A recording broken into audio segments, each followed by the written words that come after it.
And Ramona, I want to start with Bogdan Bogdanovic. He appeared to be headed to the Bucks via sign and trade earlier this week, only to decide to opt for restricted free agency instead. Now, the NBA's free agency period doesn't start till today, of course, and sources confirmed the league is now investigating whether an agreement happened earlier than permitted.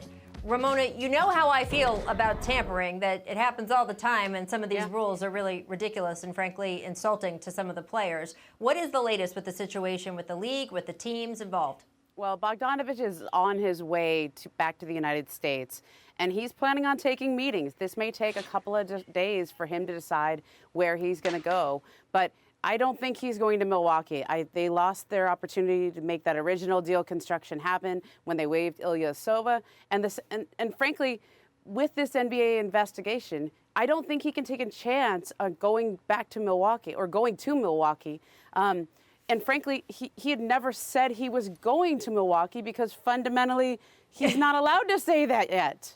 Even if he was only talking to Giannis, you can't have a deal in place 48 hours in advance of free agency in a year when every single agent has told me about a memo that they were all sent this year by the league, sternly warning them about tampering, right? Promises of $10 million fines, and everybody's got to keep this straight this year. This is not the year for anybody to be jumping the gun. And I think there was a variety of reasons why this came undone, but starting with, and most importantly, Bogdanovic never said yes because he couldn't say yes 48 hours in advance. And now he's an unrestricted free agent, or he's a restricted free agent. He can sign an offer sheet, but he's on his way back to the U.S. right now, and he's planning on taking meetings. So I think it's going to take a couple days.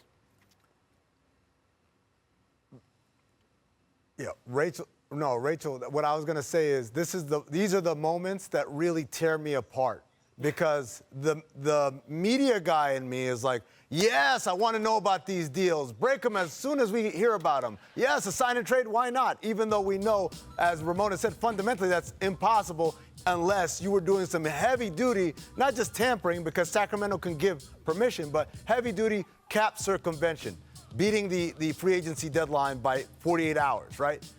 But the front office guy in me says that's what you get when you're so hot to trot to tell your media sources what's going on. And as a front office guy, I say that's why you keep it close to Kemba Walker the was vest. in Boston the day before he signed with the Celtics last year. Yes. That was not like on spec. That was because they had already worked something out. Rachel, I get it. It happens. But when you put that out there, because we all know how this business works. People in front offices talk to people in the media, talk to people like Ramona, talk to people like Brian, and they'll give them this information because they want to control the message or get ahead of the messaging or whatever it is you want to call it. And agents do this too. So you got to understand, whenever you're engaging in that kind of behavior as a front office, you are risking the validity of this deal. And what the league isn't going to do, it's one thing for Kemba Walker to be in Boston before the free agency period begins. It's another thing to announce a sign and trade 4 days before the free agency.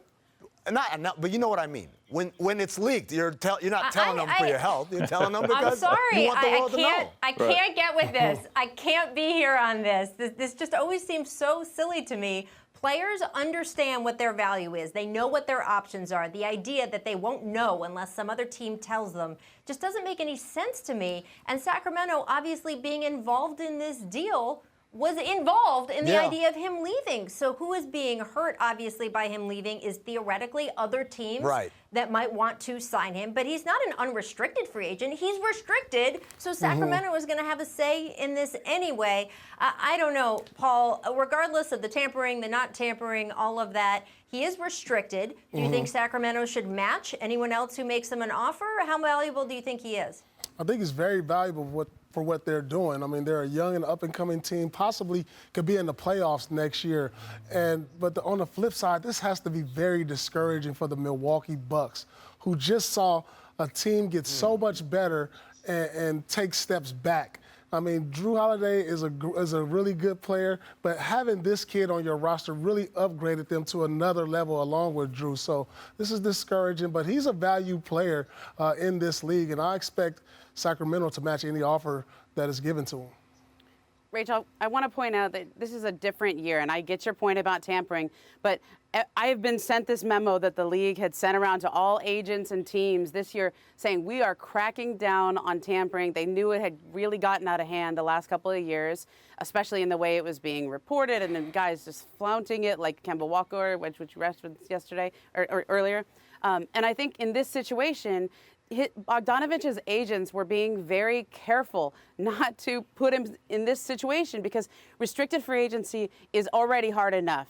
And he deserves a chance to be a restricted free agent, no matter how many players he's talking to right now. He's allowed to talk to players, not allowed for teams to engage in any kind of conversations like that. And now I think what's really important, if you're Milwaukee, and I feel really bad for the Bucks because, you know, for the one team that a small market team trying to keep its superstar, trying to get him to sign this supermax extension. This is so important for them.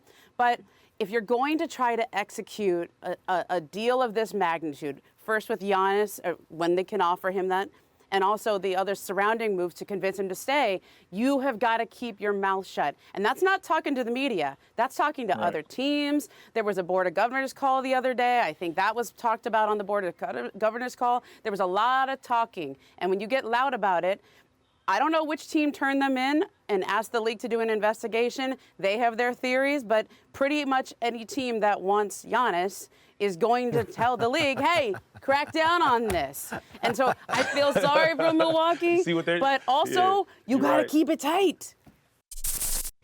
Thanks for watching ESPN on YouTube. For live streaming sports and premium content, subscribe to ESPN+.